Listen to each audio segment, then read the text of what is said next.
All right, Dave. Well, let's talk about Iran because this is real important, and I want you because you follow this so closely and have throughout the whole Biden administration. We're now at a point where the U.S. is publicly saying we only have a few weeks left to save the deal for whatever the hell reason. They're now or I guess the Biden administration has been saying for what 6 or 8 months, like the deal could become less valuable if we wait longer to get back in it. So there's a ticking clock on it. But uh, how how do they end up passing up on taking the deal with Rouhani? I guess during the first half of the administration, and now they seem backed into a corner. And do you think they'll have to just take a deal to get back into the JCPOA because there's really not a good alternative? Or what, I guess, just talk about the Biden's Iran policy, Dave. I'll let you start from wherever you think is a good place. Yeah, well, I mean, it is, he got himself into a real, pickle here because, like you said, he first came in, they started negotiations with the previous Iranian government under Rouhani. And, that took a while. He said right when he would come into office, he would work with Iran to return to the deal. I think those talks started in April, so a few months after he came in. And they lasted till June. And as we know from a report in Responsible Statecraft by Trina Parsi, they pretty much reached a deal that would lift most major sanctions that Iran was really concerned about. In exchange, Iran, they want guarantees that the U.S. won't pull out of the deal again, which is pretty reasonable, I would say, because the U.S. did that already. But the JCPOA isn't a treaty; it's just like a political agreement, and so they can't give legal guarantees for future administrations. But the Biden administration, I'm sorry, the Rouhani government agreed to limit it to Biden promising that he won't leave the deal during his term in office. And Biden wouldn't do that, and they didn't reach a deal. So then Raisi gets elected, and they return to the talks at the end of November, and the Biden administration wanted them to just accept that deal on sanctions relief that they reached with Rouhani. And of course, Raisi was never going to do that. So we had this whole show for about a month of the U.S. just saying, I don't, they're completely making just ridiculous demands. And so they finally kind of accepted, okay, we have to give them some real sanctions relief. It seems like the U.S. has acknowledged that. And Biden said yesterday that there's some progress being made, whatever that means. It's been the vague line since the beginning of this month. But it comes down to the guarantees. There was a report in the Wall Street Journal recently that said it's pretty much all about the guarantees and the verifications for sanctions relief. Because, if you look at it, if they lift sanctions, it might take a while. And to get the benefits from it, they can't do any like long-term planning if the next president, which is, things can change very quickly. But my guess is that the next election, the presidential election, a Republican's probably going to win. And pretty much every Republican is bad on Iran and the JCPOA. So they could just pull right out of it again and throw those sanctions back on. Iran knows that, and they're not going to settle for, kind of a BS deal. But again, what Biden's hands are kind of tied for what he can guarantee. And he really just shot himself in the foot by not agreeing to that, which sounded like a pretty good deal from the U.S., to deal with Rouhani. And now, a year later, but Iran's still under all these sanctions. Biden's imposed more sanctions. They've been coordinating with Israel and threatening Iran. It's been a complete repeat of the Trump administration's policy, except that they're actually in these indirect negotiations. So they got a concession out of Iran, but it doesn't seem like it's really been paying off for them. So, but again, at the same time, Iran's been pretty positive publicly about the whole thing, and I don't know what Raisi's interest would be to like kind of project that if that's not really what's happening, because he is a hardliner as they call him, so he wouldn't be too shy to say they're just blame everything on the U.S.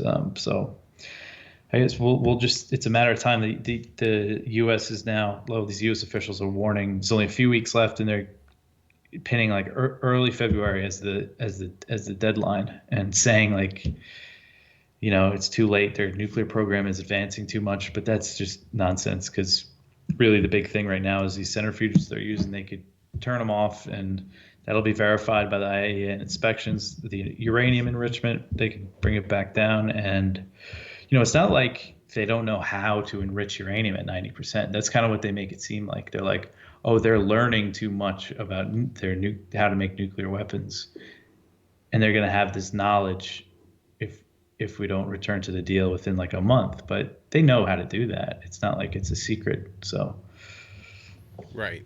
Right. And so I guess, one thing, if you're talking about the Iran policy, you also have to talk about the Israel policy, because in April, right after Biden announced that, we're going to start talking with the Iranians, the indirect talks in Vienna that have been going on for what, like 10 months now. The Israelis carried out an attack on an Iranian ship in the Red Sea. And since then, there's just been various other sabotage acts and, the continued Israeli bombing of, Iranian allied forces in Syria, and just a lot of actions against Iran by, Israel. And so I guess, and Biden hasn't stood up and said anything all along about it. It seems like maybe that would be an essential part of this, for Iran, is to somehow rein in the Israelis. And if the Biden administration isn't telling them to like knock it off and stop doing this, then I don't think the chances of really reviving the deal could be all that high, because it's going to be very easy for the Israelis to just tank it, right? Which is essentially what they've been doing for like the past 10 months, is everything they can to make sure talks really can't progress. yeah. I mean, I remember there was a report. I forget if it was New York Times or what, but it said that the Biden administration told Israel, cool it with the covert attacks. I think this was right before the new round of talks started. And the report said Israel said no, that they were going to continue them. But there hasn't been any since they restarted the talks in Vienna. But there's always stuff going behind the scenes, and they've been bombing Syria constantly, as they always do. And when they attacked the Natanz nuclear facility, when the talks restarted in April, the U.S., they couldn't even publicly say that's a bad, don't do that. Right. Even though, without acknowledging it was Israel, they could have just said, yeah, it's not a good thing to do, to sabotage a nuclear facility. Think about how dangerous that is. And Israel has been threatening that if the deal's restored, they're going to attack Iran on their own. And the U.S. just hasn't had anything to say, no, you're not, or anything. But Right. so, and the political pressure is another thing, because you think about the House and the Senate right now, pretty much every Republican will be against rejoining the JCPOA. Mm-hmm. Maybe not Rand Paul, but I don't even know. I think he was He was against the bad on deal it in the at first first, so place. yeah. It's not a constitutional treaty. Yeah. So, and then you have enough hawkish Democrats on Iran hawk Democrats that the majority of Congress might be against giving Iran sanctions relief.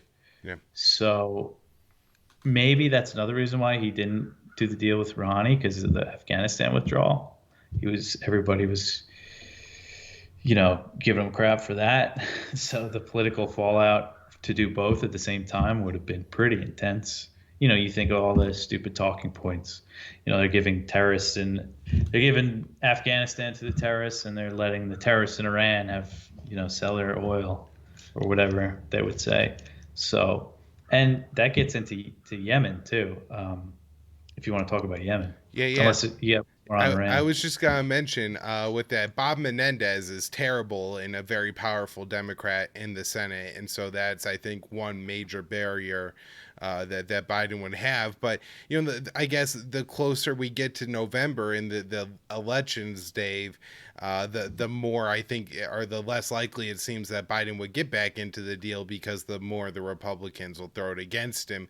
That's why it just seems so unbelievable that like May and June of last year, when not only could they have gotten back in the deal and maybe impacted, you know, better 2022, because if the Republicans are all hysterical last summer about it, and then I mean, people generally care less because the pandemic's going on anyway, and I think that was even somewhat the case with Afghanistan. But by now people have certainly forgotten it. And as long as there's no major confrontation with Iran going on in the fall of 2022, then I don't think Americans are really gonna care. But again, the longer he waits, the harder it's gonna be. But also then, like, maybe it could have impacted the Iranian elections, and I don't know if Rouhani would have gotten reelected, or if a moderate would have gotten reelected. But maybe you have a little bit less of a unfriendly Iranian government. I don't know, but it's just something to think about. All that was possible, but he waited and waited and waited, and so now we are where we are. And I guess after it took so long, it just seemed more and more unlikely to me, and now I'm pretty pessimistic on it. Although I know Connor Freeman, who's the co-host of this show, is a little bit more optimistic than I am right now. So I don't know if you have any overall, like, final last thoughts on what you think may happen if the Biden administration is serious about the deadline. And I guess you're still operating, and so am I, under the assumption that Iran really doesn't want to make nuclear weapons, and wouldn't with or without the JCPOA. And in some ways, I guess Iran does view the nuclear deal as maybe somewhat protecting them against Israeli and American propaganda on the nuclear issue. Yeah. I mean, I think they just really want to, be able to sell their oil and stuff. So I think it is worth it to them to, to reach an agreement with Biden. But it just comes down to how much are they willing to concede, and what that will look like, politically for both sides. So I really can't say. I mean, it's tough to predict what's going to happen next, because it's so vague, a lot of the public comments. Mm-hmm. So we'll see. If Iran's attitude is more to the side of truth, then it might have a better chance than it appears. So hopefully that's the case. Yeah. All right, last thing on Iran now. So I saw today, I don't know if you saw this, China at least was saying that they were carrying out joint naval operations with Iran and Russia in the Gulf of Oman.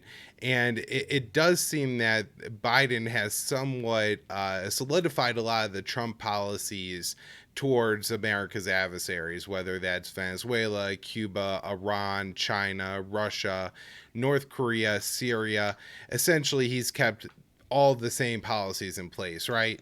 And it seems that, I don't know, there are more and more things happening between particularly Russia and China and then Iran.